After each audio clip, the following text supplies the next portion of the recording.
From the Fantasy Armchair, it is the Fantasy TyRant. Hey there, fellow fantasy football freaks. Welcome back to the Fantasy Armchair. Now, I'm not going to waste your time. I know what you're here for.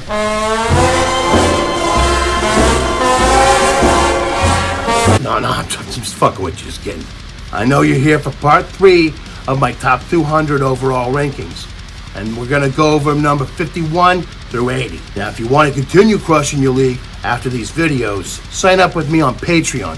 And for as low as $5 a month, I'll give you weekly advice, plus bonus content, entries into contests, my weekly rankings, and so much more. Now, there's still time to get analysis tailored specifically to your league, but you gotta sign up with me soon. So click that link to the Patreon page in the description. And if you can't do that, please like, subscribe, and hit the notifications bell so you don't miss an episode. But here we go, number 51 through 80 of my top 200 overall. Starting off on a down note, but honestly, I'm a little less bearish on this guy as I was when I wrote about him earlier in the preseason. Bucky Irving hasn't quite lit it up yet, so Rachaad White's share of the offense for Tampa Bay is safe for now.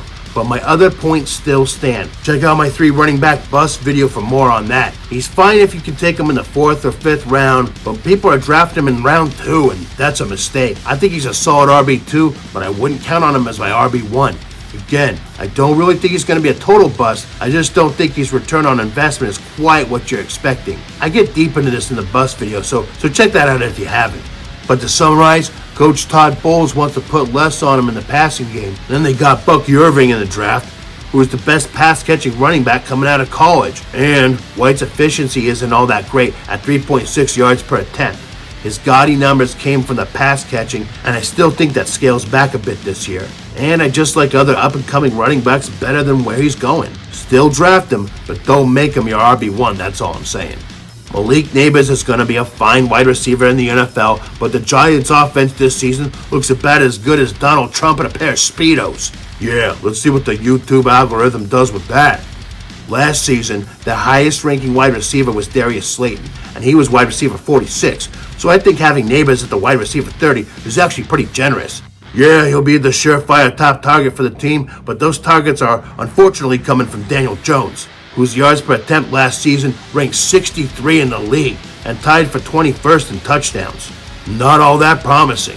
This offense isn't going to be much different than last season, where they were 30th in points per game, so I wouldn't expect a lot of scoring. The only reason I have him as high as I do is because his talent, speed, catching, and route running abilities are all top-notch, and he could actually make Danny Pennies look halfway decent at times. He's currently ranked by the other so-called experts as the wide receiver 23, 40th overall according to Fantasy Pros. His ADP is usually around the same. I think this is a bit high for a rookie in a total garbage offense, regardless of how promising this rookie is. He'll have better seasons in the future, but I wouldn't bank on him being anything but a weekly flex option at best this season. Zamir White's a guy I've been talking about since his rookie season, and everyone laughed. Suddenly, in 2023, he gets an opportunity to shine and looks like a solid starting back. Enough to where the Raiders were comfortable moving on from Josh Jacobs. I think the sky's the limit for this kid, and even though the Raiders aren't a playoff team, they love to run the ball regardless, and run it they will, as their QB room is filled with about as much talent as a Gen Z job fair. I know. Okay, Boomer. Fair enough. Moving on.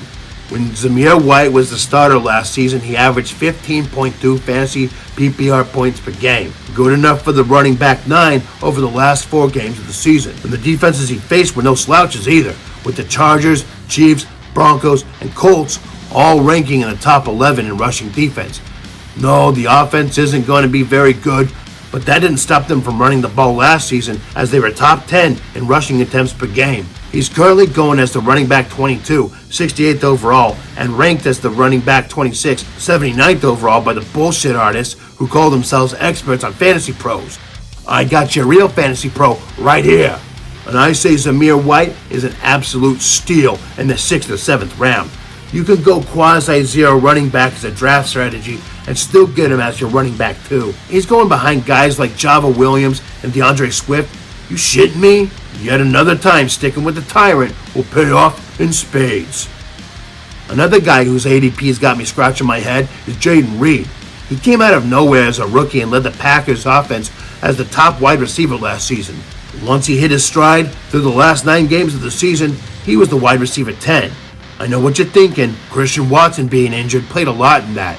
But Watson was still far behind Reed in fantasy points per game, ranking 44th to Reed's 26th. And yeah, Romeo Doubs, who I'll be talking about in a future entry in this series, will eat into that production as well. But with Jordan Love heading up this pass-happy Packers offense, all 3 of these guys could be top 30 wide receivers, and even Dontavian Wicks could be a top 40 or 50 guy. But it seems like Reed is the top dog, at least for now, in the wide receiver pecking order in Green Bay. So why is he being taken as the wide receiver 36, 82nd overall, even though he's still the first Packer wide receiver off the board? Even if he makes 0 improvements and Watson ends up being the guy, last year's numbers suggest he'll still be a top 25 wide receiver. I've even got him too low at wide receiver 33, but it's still 20 spots higher than overall ADP. But where he's being drafted, you don't need to reach for him. If he falls to you in round 7, you could have one of your top steals picking up a borderline wide receiver 2 as a wide receiver 3 or flex option. But he's not even the Packers wide receiver I'm highest on compared to ADP. More about that in the next video. But now let's talk about Jayden Daniels. Mobile QBs, even as rookies, are threats to the top 10 no matter what team they're on. And that's because running yards count for a lot more than passing yards in fantasy football. The Commanders will be expecting a lot from Daniels as the offense ain't all that awe-inspiring. The LSU great won the Heisman this past season, throwing for over 3,800 yards and 40 touchdowns, adding over 1,100 yards and 10 touchdowns on the ground. He only threw 4 interceptions and had a completion percentage of 72%. No, he won't do all this his rookie season in the NFL for the Commanders, but it just shows you that this kid can throw the ball as well as run. He's a true dual-threat quarterback and thus worth his weight in gold here in Fantasyland. He's going as the QB 13, 101st player off the board. I've got him ranked 69. 69. As the 10th QB. I think people are sleeping on this guy because they're afraid of another Justin Fields, or maybe he's good and gets injured like Anthony Richardson. Can't be afraid of monsters under your bed though. And a general rule of thumb is that if you take a mobile quarterback, you want to get a solid backup as insurance. So you can take Daniels in round 10 and then come back and get Matthew Stafford in round 11 or 12. Or even wait longer and get Geno Smith or Baker Mayfield. Don't be afraid of the high-risk, high-reward QB with a streaming QB contingency plan. If it pays off, it could be a championship move. If it doesn't, you can still manage. No worries, go get him. Yeah, as usual, I'm down on Connor, and no, this time anyway, and it isn't because he got in the way of my old baby boy Chase Edmonds breaking out, but this is for a few other reasons. For one, he's always an injury risk, so you gotta bake that into his ranking. For two, with a healthy Kyler Murray and some new weapons in his arsenal, the offense will run through him and not Connor. And three, Trey Benson, while not all that impressive in preseason, will surely eat at his carries as the Cards will want to get their new running back toy up to snuff. The Cards are rebuilding and need to see what they got in their new guys. I think Benson will be a bigger part of this offense than Coach Jonathan Gannon is letting on. All of this makes me a little wary of drafting Connor at the 55 spot, 19th running back overall where he's going. I don't have him down all that far really, but I also have little shares of him in fantasy, so I know he's valued at least a round higher than where I want to take him. Jaylen Warren could actually take over Najee Harris in value this season, but Harris will get a lot of opportunities under Arthur Smith's new run-heavy offense in Pittsburgh. I like them both around the same spot. I want him maybe slightly higher on Harris, if not about on par. I'm much higher on Warren than the average drafter. He's coming off the board in the late 7th or 8th round as the 87th pick, 30th among running backs. It isn't egregious, but I think he'll take a step up this season in that offense. He was the running back 22 last season, so if he's in line for more work this season, how can he go down to the running back 30? It doesn't make any sense. He was top 5 in catches among running backs, and in 63 receptions was only 5 behind the team's top target, George Pickens. He'll be the number 2 or 3 target, possibly behind Pickens and Freiermuth, but he'll command enough of the offense to be a top 25 running back, and maybe break top 20 under the new offense. Take him in the 7th round as a flex option, and you'll be handsomely rewarded. Rhamondre Stevenson is a guy I really like, but the 2024 Patriots offense? Not so much. I think better seasons are ahead for this team as well as Rhamondre himself. He's an injury risk, and the team has an abysmal offense, and even on a per-game basis last season, he was still the running back 27. I don't think the offense steps it up this season as the Pats are in full rebuild mode. I still have him as the running back 24, which may be too high on him, but he is a fast and talented back, so I can't bring myself to rank him much lower. But his ADP and consensus rankings have him as a top 20 running back, and I think that's a bit optimistic. He's being drafted as the 58th player overall, around the likes of Najee Harris, Zamir White, and Aaron Jones, all of whom I like better this season. Pick one of them instead, let Stevenson drop this season, and then buy him on the dip next season. But let's end this one on a good note. Call me a homer, but I love me some George Kittle.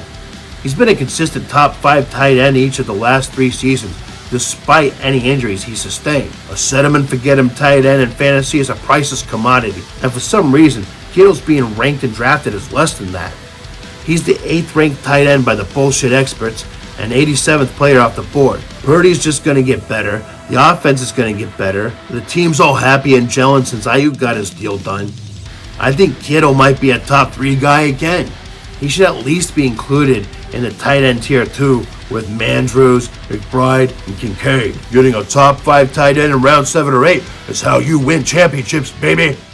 Yeah, I love that kind of energy to end this one, don't you? Now don't stop here though. The link to the next episode probably float above my head, but if it's not, just wait, it's coming. But if you hit that notifications bell, you'll never miss an episode.